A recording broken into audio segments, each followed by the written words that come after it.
অষ্টম শ্রেণীর সুপ্রিয় শিক্ষার্থী, আসসালামু আলাইকুম ওয়া রাহমাতুল্লাহ। তোমাদের নতুন গণিত বইয়ের অধ্যায় ১ এর চতুর্থ পৃষ্ঠার আলোচনায় সাদর আমন্ত্রণ। আসো আমরা শুরু করি। এখানে রয়েছে প্রথম 10টি বিজোড় সংখ্যার যোগফল নির্ণয় সম্পর্কিত আলোচনা। আসো তাহলে শুরু করি। প্রথম 10টি বিজোড় সংখ্যার যোগফল কত?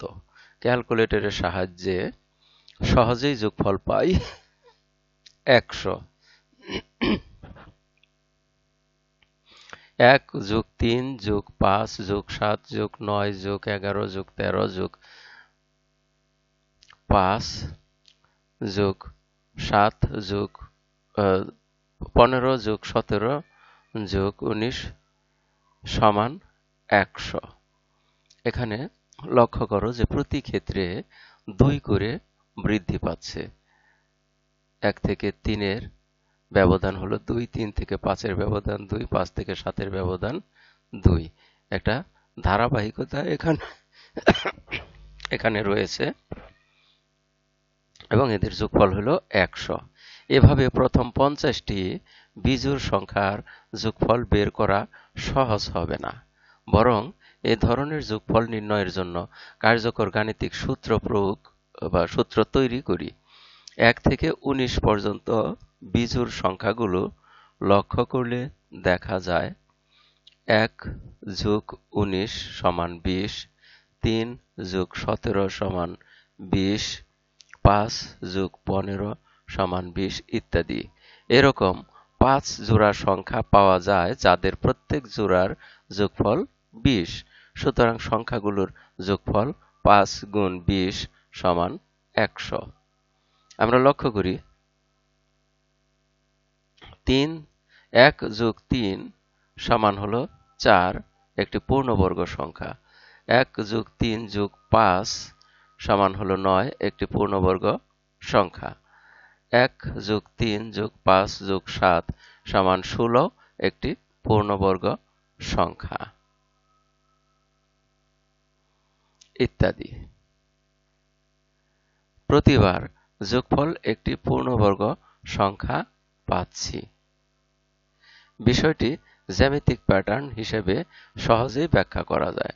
ক্ষুদ্রাকৃতির বর্গের সাহায্যে এই যোগফলের প্যাটার্ন লক্ষ্য করি। এখানে একটি বর্গ, তার সাথে 3টি বর্গ যোগ করলে হয় 4টি, যা পূর্ণবর্গ। তারপর আবার 1+3+5 যোগফল হয় 9, যা পূর্ণবর্গ। আবার 1+3+5+7 যোগ করলে হয় 16, যা পূর্ণবর্গ। এটা আরেকটি প্যাটার্ন। দেখা যাচ্ছে যে প্রথম দুইটি ক্রমিক বিজোড় সংখ্যার যোগের বেলায় প্রত্যেক পাশে 2টি করে ছোট বর্গ বসানো হয়েছে। আবার প্রথম 3টি ক্রমিক বিজোড় সংখ্যা যোগের বেলায় প্রত্যেক পাশে 3টি ছোট বর্গ বসানো হয়েছে। সুতরাং 10টি ক্রমিক বিজোড় সংখ্যা যোগ করলে চিত্রের প্রত্যেক পাশে 10টি ছোট বর্গ থাকবে।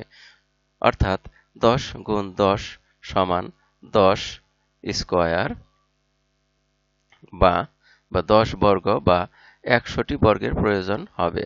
সাধারণভাবে বলা যায় যে ক সংখ্যক ক্রমিক স্বাভাবিক বিজোড় সংখ্যার যোগফল ক বর্গ। এখানে একটি কাজ রয়েছে, আমরা এই কাজটি খাতায় নিয়ে করব। এখানে লক্ষ্য করো, একটি যোগফল বের করতে বলা হয়েছে।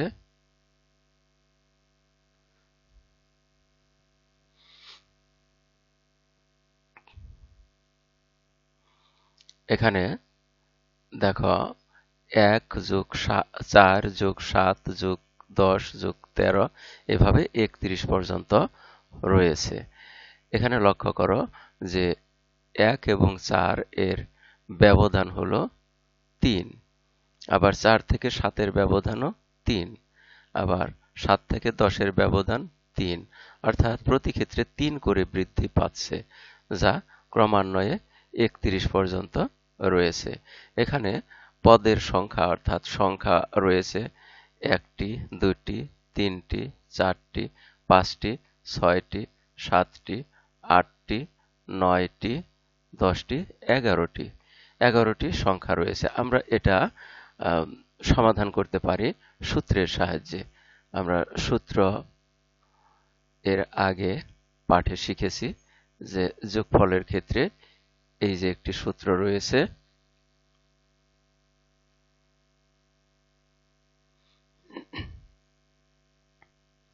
আমরা এই সূত্রটি এখানে বসিয়ে সমাধান করতে পারি, যোগফল বের করতে পারি। তাহলে এজন্য আমরা যা করব তা হলো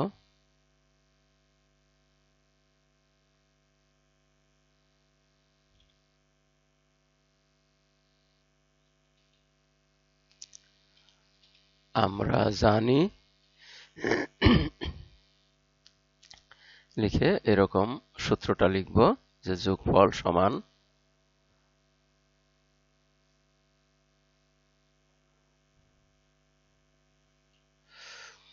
প্রথম সংখ্যা যোগ শেষ সংখ্যা ভাগ 2 গুণ পদ সংখ্যা।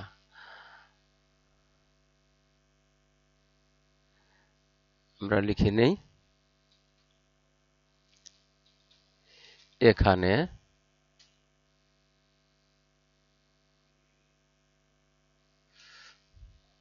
প্রথম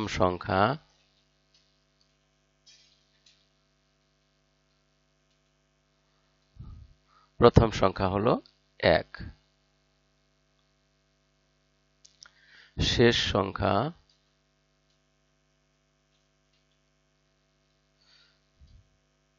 31,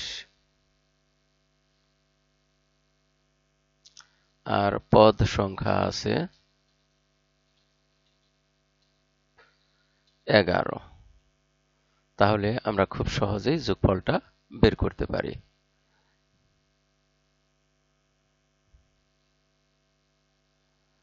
আমরা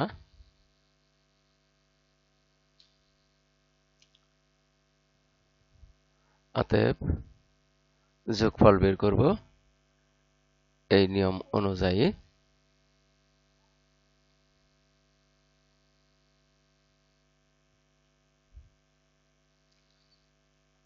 অর্থাৎ আমরা লিখব প্রথম পদ যোগ শেষ পদ, বন্ধনীর ভিতরে লিখি, প্রথম পদ হলো 1 যোগ শেষ পদ হলো 31,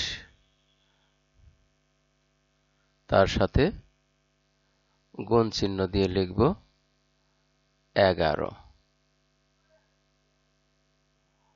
আমরা এখানে গুণ চিহ্ন দিয়ে নেই।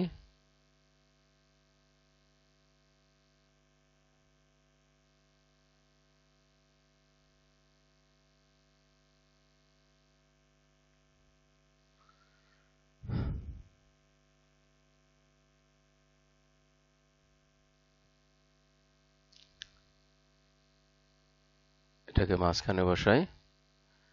তাহলে লক্ষ্য করো যে এখানে যা পাওয়া গেল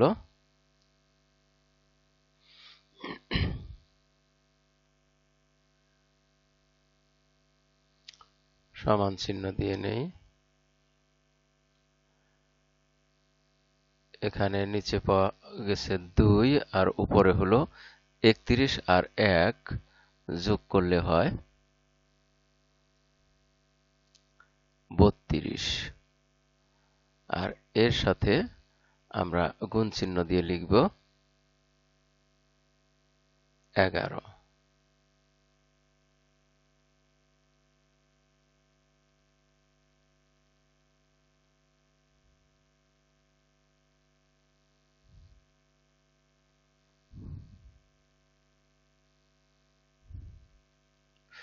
আমরা দেখি যে এই 2 দিয়ে যদি 32 কে ভাগ করি তাহলে হয় 16 দুগুণে 32, 16।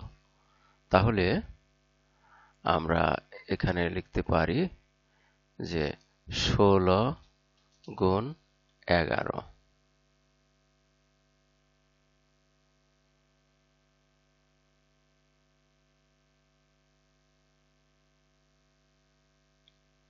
এখন এই 16 আর 11 গুণ করলে আমরা যা পাই তা আমরা নিচে লিখব। 16 আর 11 গুণ করলে আমরা পাবো, ধরো এখানে যদি 10 থাকতো তাহলে হতো 160, আরো 16 যদি যোগ করি তাহলে হয় 176।